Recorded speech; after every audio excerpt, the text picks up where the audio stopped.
वक्फ board के खिलाफ हैं हम लोग। इसलिए खिलाफ हैं क्योंकि भारतीय जनता पार्टी हर जगह हस्तक्षेप करना चाहती है। भारतीय जनता पार्टी हर जगह अपना कंट्रोल चाहती है। वक्फ के बारे में जहाँ तक है, मैं समझता हूँ कि ये गरीब मुसलमानों के लिए एक स्वप्न को पूरा करने जैसा है। ये उनकी बदहाली की अवस्था को ठीक करने वाला है। ये वक्फ में व्याप्त जो भ्रष्टाचार है, जो रियल एस्टेट और बिल्डर्स का जो काकस है, उसके शिकंजे से मुक्त कराने वाला है। ये गरीब मुस्लिम बंधुओं की शिक्षा, उनके रोजगार, उनके आवास, उनके पानी से लेकर सारी व्यवस्थाओं का एक रोड मैप होगा। किसी को भी अपनी बात, अपना पक्ष रखने का न्यायालय में अधिकार होगा। ये संशोधन अगर इसका कोई विरोध करता है तो मैं समझता हूं कि वो संविधान विरोधी है, वो अंबेडकर जी का विरोध करने वाला है।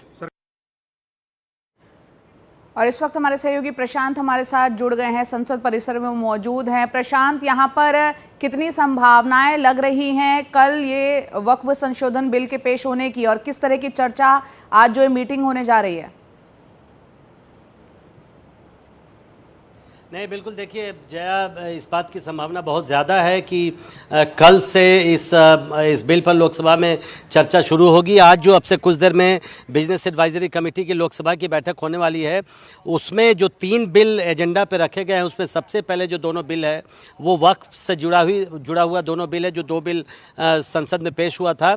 और जो एजेंडा रखा गया है वो ये कहा गया है कि जो बीएसी की बैठक है उसमें इन दोनों बिलों पर चर्चा के लिए कितना टाइम एलोकेट किया जाए, इसी पर बीएसी में चर्चा होनी है। तो ये तो अब साफ हो गया है कि सरकार इसी सत्र में बिल लाने जा रही है, उस पर चर्चा होने जा रही है, क्योंकि इस तरह की बातें उठने लगी थी कि क्या सरकार इस सत्र में बिल लाएगी या नहीं लाएगी। तो अब लग रहा है कि इसी सत्र में बिल आएगी। और कल चूँकि आज अब 12:30 बजे मीटिंग है, उसमें टाइम अलॉट किया जाएगा, उस पर कितनी देर चर्चा करवाई जाए। तो कल संभवतः इस बिल को लोकसभा में लाया जाएगा, चूँकि अब 2, 3 और 4 तारीख 3 ही दिन बचे हैं संसद के सत्र में।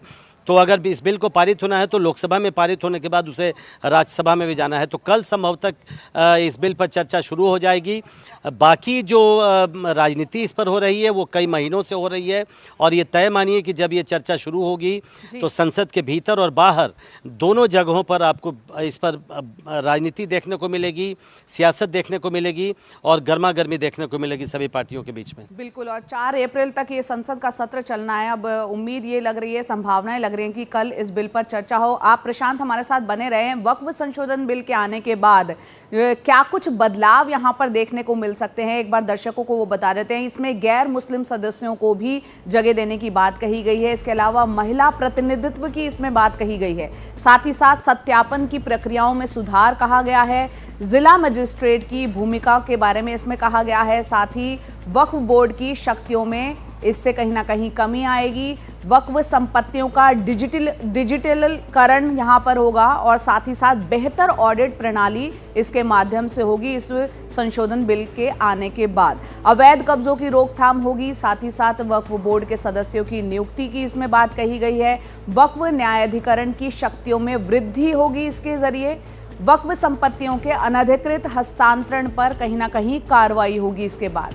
और साथ ही साथ मुख्य कार्यकारी अधिकारी की नियुक्ति, वक्फ संपत्तियों का कंप्यूटरीकरण, ये तमाम संशोधन बिल में बातें हैं। जो बदलाव की बातें हैं वो हम आपको बता रहे हैं। वक्फ बोर्ड की संरचना में किस तरह से ये बदलाव आएगा, साथ ही साथ आपको बताते हैं कि किस तरह से ये पूरा का पूरा वक्फ बोर्ड जो कानून है वो पहले और अब में क्या अंतर आएगा। पुराने कानून की बात करें तो अगर किसी प्रॉपर्टी पर दावा अगर किया जाता है तो अपील जो है सिर्फ ट्राइब्यूनल में की जा सकती है, और अगर ये संशोधन बिल जो है लागू हो जाता है, जो प्रस्ताव रखा गया है बदलाव का वो आपको बता दें, इसमें ट्राइब्यूनल के अलावा कोर्ट में भी अपील जो है वो मुमकिन हो पाएगी। पुराने कानून की एक बार बात करें तो ट्राइब्यूनल का फैसला जो है उसमें आखिरी होता था, और ये नया अगर संशोधन बिल लागू होता है, बदलाव इसमें जो बताया गया है, इसमें हाई कोर्ट में अपील की जा सकेगी। ये एक बड़ा अंतर है। साथ ही साथ आपको बता दें, पुराने कानून की बात करें तो अगर जमीन पर मस्जिद हो तो वक्फ की वो संपत्ति जो है मानी जाती थी पुराने कानून के मुताबिक, और जो प्रस्तावित बदलाव है उसमें अगर दान में नहीं दी गई है तो वक्फ का दावा उस पर नहीं होगा। यानी कि अगर ज़मीन जो है वो दान में नहीं दी गई है तो उस पर वक्फ जो है अपना दावा नहीं कर पाएगा।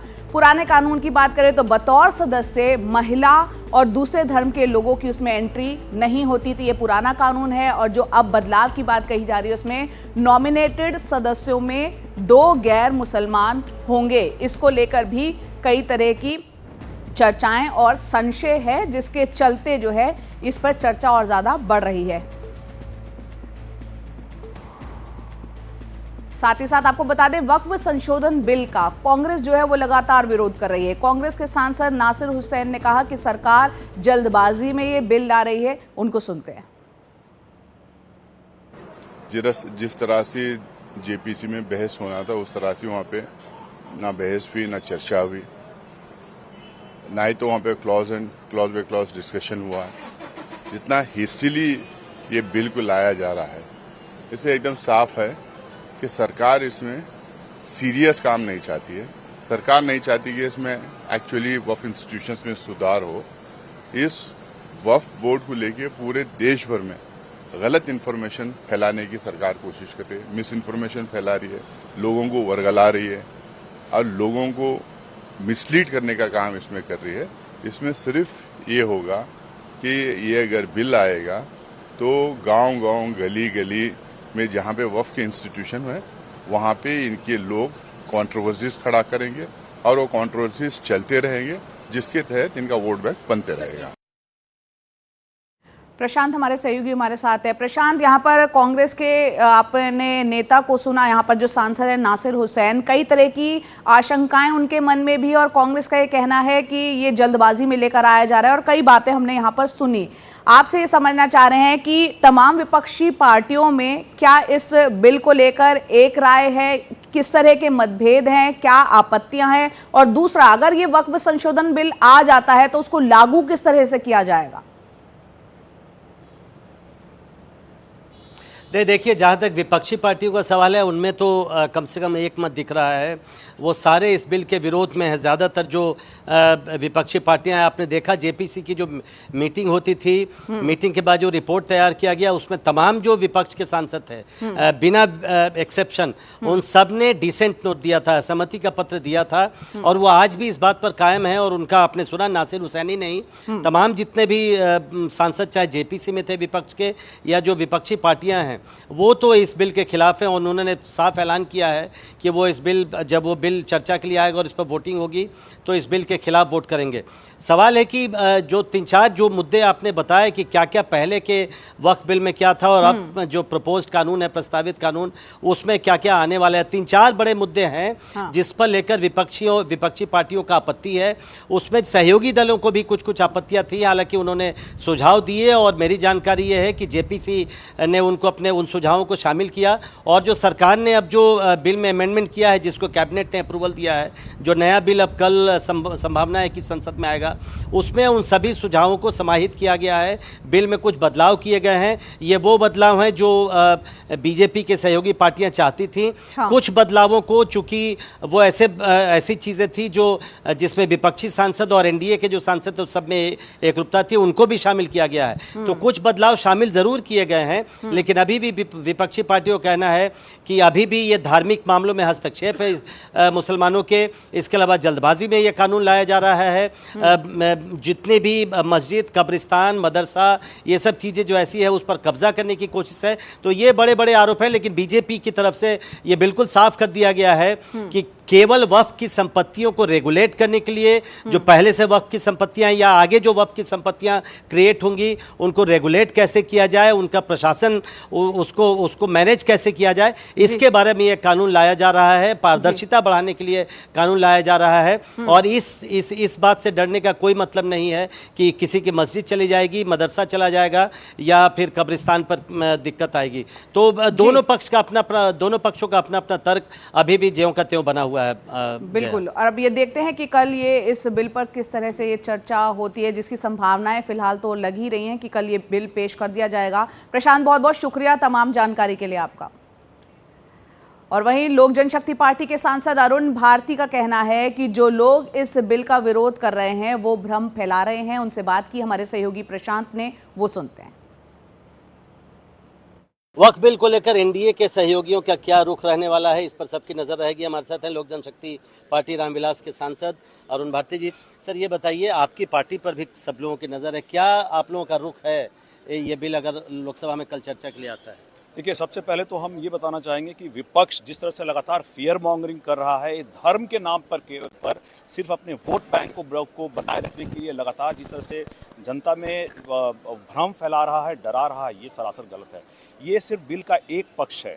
आप इसका विधिक पक्ष, आप इसका सामाजिक पक्ष, आर्थिक पक्ष और आप प्रशासनिक पक्ष के बारे में बात नहीं कर रहे हैं। आप सिर्फ और सिर्फ धर्म के बारे में बात कर रहे हैं, जो कि सरासर गलत है। देखिए, सच्चर कमेटी के रिपोर्ट के हिसाब से मुस्लिम तबका अभी भी बहुत पीछे है। मैं ज़्यादा नहीं सच्चर कमेटी की जो बात कर रहा हूँ, उसमें कहा गया था कि इतनी संपत्तियाँ होने के बाद भी पीछे है, तो यानी कुछ ना कुछ तो कहीं कमियाँ हैं। उन कमियों के बारे में भी बात होना चाहिए, सिर्फ धार्मिक आस्पेक्ट के बारे में बात नहीं होना चाहिए। हम लोग, हमारी पार्टी हमारे संस्थापक स्वर्गीय रामविलास पासवान जी के उद्देश्यों पर चलती है, चिराग पासवान जी के मूल्यों पर चलती है। हम लोग दलितों के लिए, अकलितों के लिए, जो भी समाज में पीछे रह गए हैं, उनको अगर आगे बढ़ाने का कोई भी इस तरह का बिल आएगा तो उसको हम लोग डिस्कशन करके हम लोग उसके पक्ष में जरूर हैं। नहीं, अभी आप तो जेपीसी में भी थे, तो क्या आप लोग बिल के आने का इंतजार करेंगे? अभी आप लोगों का क्या स्टैंड है? आप लोग समर्थन में हैं? देखिए, हम लोग हर उस कदम के समर्थन में हैं जहाँ पे जो समाज में पीछे रह गए हैं, अगर उसको मुख्य धारा में लाने की बात होती है, दलितों को, अकलितों को अगर आगे लाने की बात होती है, तो हम लोग उसके पक्ष में हैं। और वहीं केंद्रीय मंत्री और आरपीआई के अध्यक्ष रामदास आठवले ने कहा कि उनकी पार्टी पूरी तरह से इस बिल के समर्थन में और एनडीए भी पूरी तरह से एकजुट है। हमारे साथ है केंद्रीय मंत्री रामदास आठवले। सर ये बताइए, आप लोग की पार्टी का क्या रुख है, इस पर क्या स्टैंड है? जो वक्फ बोर्ड अमेंडमेंट बिल आ रहा है, इस बिल का मेरी पार्टी समर्थन करती है, क्योंकि ये जो बिल है, ये बिल आम मुसलमानों के फायदे का बिल है। ये बिल मतलब कुछ मुसलमानों के हाथ में जो वक्फ बोर्ड की प्रॉपर्टी है, उसको निकाल कर उसका फायदा आम मुसलमानों को करने के लिए बिल लाया गया है। मोदी जी की सरकार मुसलमानों का विरोध नहीं करती है, ये अपोजिशन वाले मुसलमान विरोधी है, और इसीलिए मतलब ये बिल का विरोध कर रहे हैं। ये बिल बिल्कुल मुसलमानों के विरोध में नहीं है। क्या सारे एनडीए के पार्टनर एक साथ हैं इस पर? क्योंकि खबर ये आ रही थी कि कुछ पार्टियां इसको लेकर असहमत हैं। मुझे लगता है कि एनडीए की सभी पार्टियां एक साथ है। मेरी पार्टी एनडीए का पार्टनर है, मैं राज्यसभा में उसका समर्थन करने वाला हूँ। नीतीश कुमार हो या मतलब चंद्रबाबू नायडू हो या और भी जो हमारे एनडीए के जो पार्टनर है, ये सभी एकजुट होकर मतलब इस बिल का समर्थन करेंगे। अपोजिशन के कुछ लोग हमारे साथ आ सकते हैं, क्योंकि उन्हें ये बिल को पढ़ना चाहिए। ये बिल में कोई अगर अमेंडमेंट करने की उनकी भूमिका है तो उसके लिए वो अपनी भूमिका रख सकते हैं, लेकिन ये बिल मुसलमानों के फायदे का है। इसलिए सभी इंडिया आघाड़ी के लोगों को मेरा निवेदन है कि आपने इस बिल का समर्थन करना चाहिए, वरना ये लोग ही मुसलमान के विरोध में हैं, ऐसा उनके ऊपर हमारा आरोप रहेगा।